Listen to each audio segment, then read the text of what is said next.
cerimônia de entrega do Prêmio Brasil de Ação Ambiental terá neste ano a palestra magna Água e Sustentabilidade. Nosso convidado é um importante defensor da causa da água, um dos temas mais prementes do debate ambiental na atualidade. A água doce e potável, item fundamental à sobrevivência de todos os ecossistemas existentes, é hoje cada vez mais escasso no planeta. Sua atuação não se resume ao discurso, mas à prática efetiva, com realizações que colocam seu Estado na vanguarda do tema. Governador Eduardo Campos, a palavra é sua.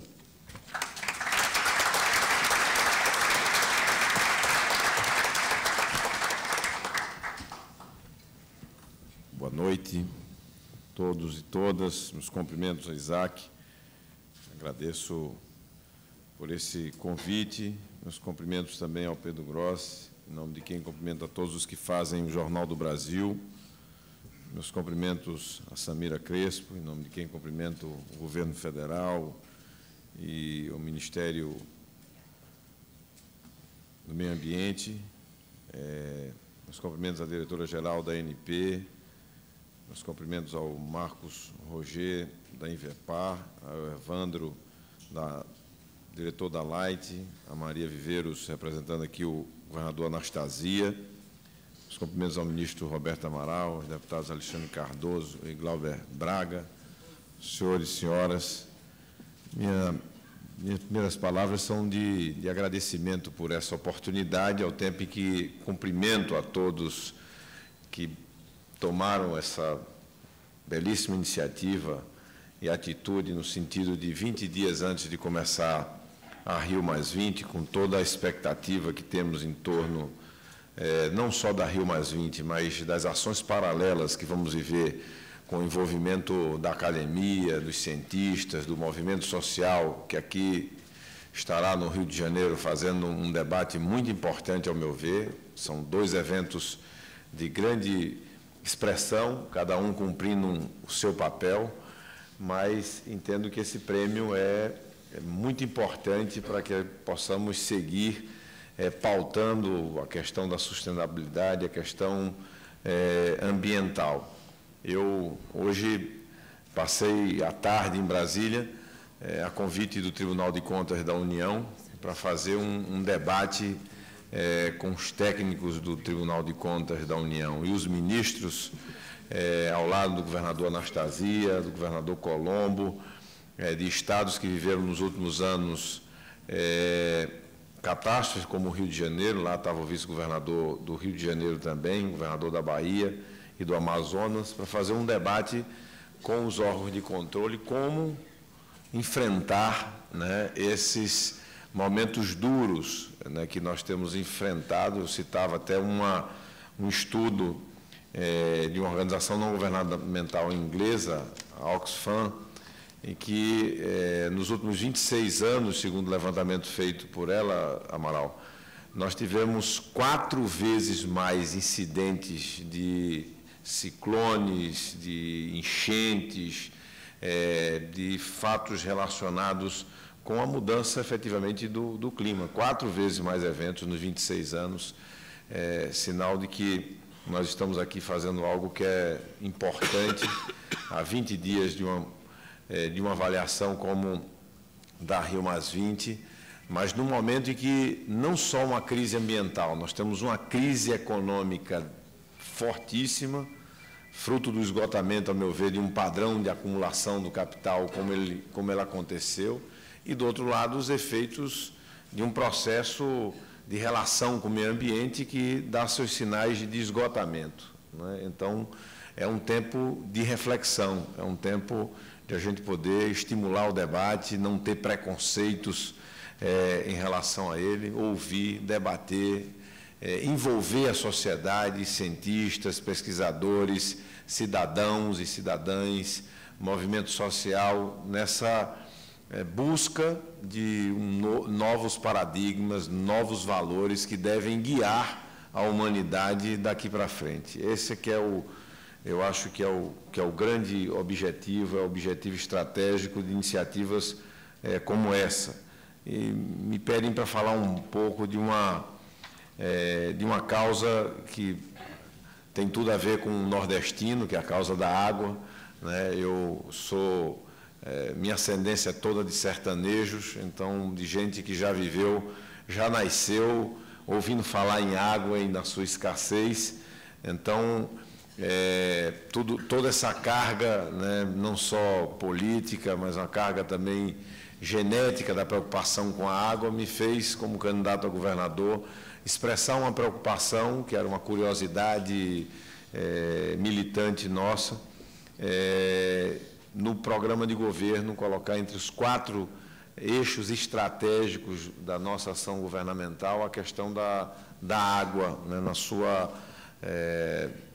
visão mais ampla possível. Água para consumo humano, a água sendo tratada, reuso, saneamento, vida, recuperação dos rios, e isso foi um dos diferenciais no debate que vivi lá em 2006. Em alguns auditórios, as pessoas até estranhavam como é que estava ali se discutindo educação, ciência e tecnologia, desenvolvimento econômico, modernização da gestão e daqui a pouco água, né? Porque não é uma coisa que, para aqueles que vivem nos grandes centros, nem sempre, né, é uma questão pautada no dia a dia. A partir daí, né, nós tivemos a oportunidade de fazer algumas experiências, viver algumas experiências que passo a relatar. Nossa apresentação é rápida, mas tentei aqui fazer de forma concisa, mas deixar uma provocação e colocar, na verdade, nesses eixos. Como é a questão da água no globo hoje, a água como já apresenta a água, sinais dela ser motivação, a busca da água potável de conflitos, como hoje é o petróleo, Magda, nós que sabemos a história do petróleo, quantas idas e vindas ela tem na disputa do poder global, ela como fonte de energia mas a água já tem dado esses sinais, a água e o desafio da água no semiárido e a nossa experiência em Pernambuco. Podemos passar. A água no globo, poucas pessoas se dão conta que quase 98% da água que tem no globo ela é salgada.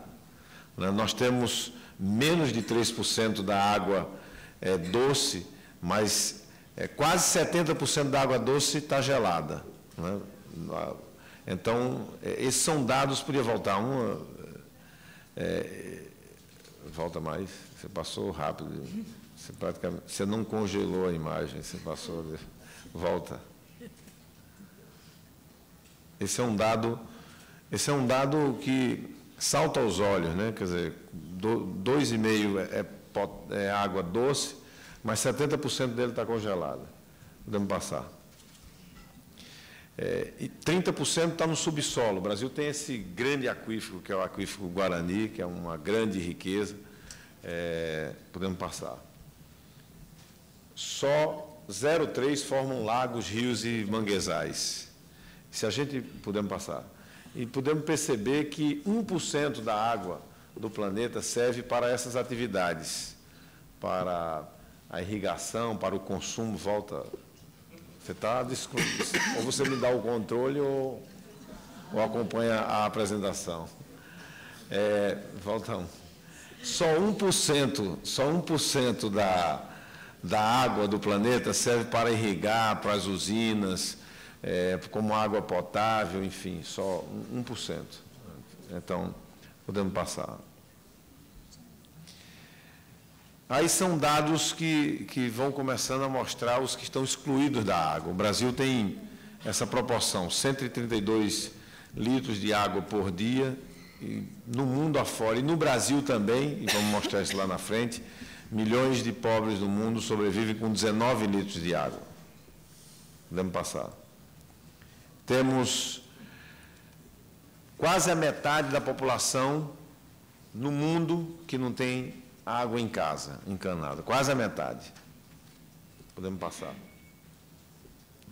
Quase 3 milhões, mais de 3 milhões de pessoas morrem a cada ano devido a doenças relacionadas com a água. E muitos desses nas nossas grandes cidades brasileiras.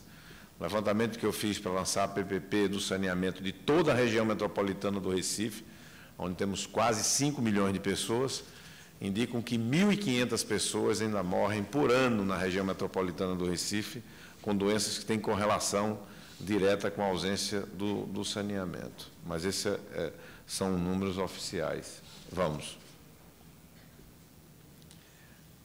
Nos países em desenvolvimento, quem está excluído da água, e vamos lembrar que metade das pessoas não tem água encanada em casa, quem está excluído da água, anda em média 6 quilômetros para pegar água. Normalmente as mulheres e as crianças que deixam de estudar para ir buscar água no manancial mais próximo. No caso, média de 6, quer dizer que tem pessoas indo buscar a 10, a 12, a 15 quilômetros água. Podemos passar.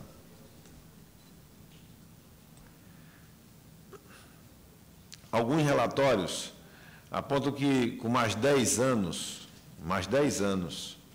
como estamos indo, vamos ter quase 2 milhões de pessoas em situação grave de escassez de abastecimento de água permanente, não é por ciclo, né, por ciclo no ano, né, não é uma estação mais seca, uma estação mais chuvosa, como é o caso, ou um ciclo de estiagem. É permanentemente em situação de estresse de abastecimento de água.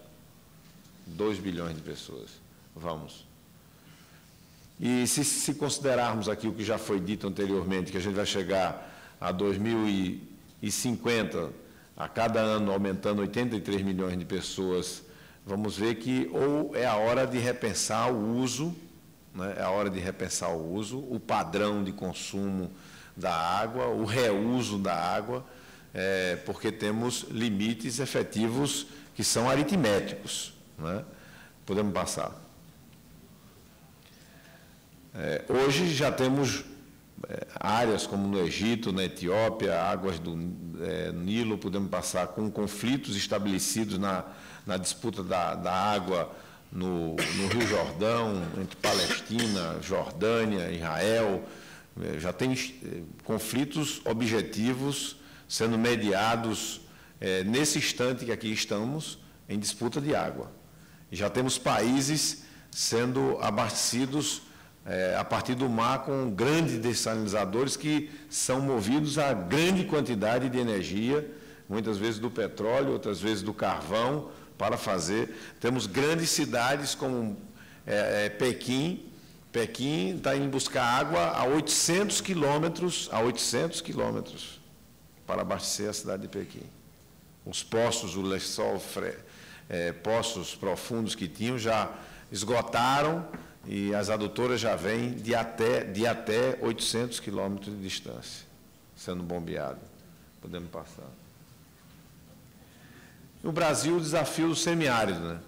O Brasil é a segunda potência em água doce do mundo, só perde para o Canadá.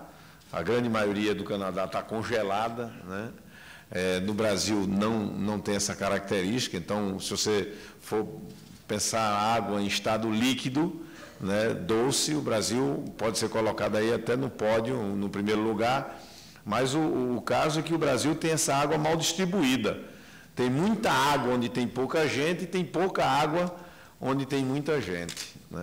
E uma amostra própria do Brasil, desse descompasso entre onde tem muita água, que é na região amazônica, ou no parte ali do centro-oeste, que tem muita água de subsolo, é o estado de Pernambuco, onde nós temos a situação do pior balanço hídrico do Brasil, que é a região de transição. Não é o sertão, muitos acham que é o sertão, não é o sertão, é exatamente a região de transição entre a zona da mata e o sertão, porque tem muita gente e tem pouca água. Não tem grandes rios, o sertão tem o São Francisco, e o sertão tem algumas manchas de lugares onde tem aquífero embaixo. Você fura grandes poços que podem ser explorados nessa fase